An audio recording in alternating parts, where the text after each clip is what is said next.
आज हम बात करेंगे कॉन्स्टिपेशन के बारे में, जो कि एक कॉमन डाइजेस्टिव डिसऑर्डर है।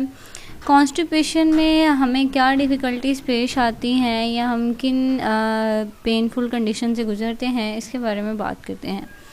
तो कॉन्स्टिपेशन ऐसा डिसऑर्डर है जिसमें फीसेस जो है वो बहुत ही मुश्किल तरीके से या बहुत ही डिफ़िकल्ट या पेनफुल वे में पासिंग होती है।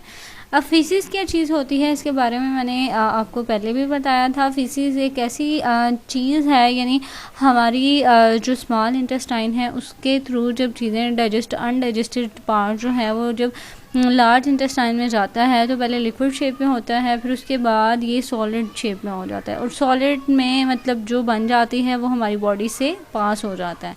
वो पास कैसे होता है? एनएस के थ्रू हमारी बॉडी से अनडाइजेस्टेड चीज़ें जो हैं वो निकल जाती हैं, उसको हम फीसिस कहते हैं। अब फीसिस जो है वो नहीं होता है या डिफ़िकल्टी होती है इसके आने में निकलने में, तो इस प्रोसेस को हम कॉन्स्टिपेशन कहते हैं। इस डिसऑर्डर को कि हमारी चीज़ें जो हैं वो हमारे स्टमक में सही तरह डिसॉल्व नहीं हुई या डाइजेस्ट नहीं हुई, तो इसलिए ये मुश्किल जो है वो पेश आती है इंसान को। अब इसमें मसला ये होता है कि हमारा एक पर्सन जो है उसको वीक में 3 से कम जो है वो टाइम्स जो है फीसिस के मतलब पास होने में पेनफुल कंडीशन होती है या पास नहीं होती, इसमें मसला आता है।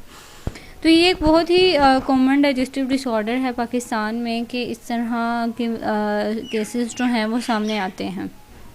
तो ये कॉन्स्टिपेशन के बारे में कंसेप्ट था। आई होप आपको क्लियर हो गया होगा।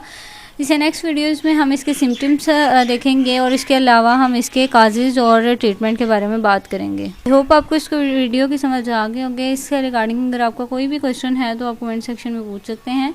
Thank you so much for watching. अगर आपको वीडियो अच्छी लगी तो इसे लाइक और सब्सक्राइब ज़रूर कीजिएगा।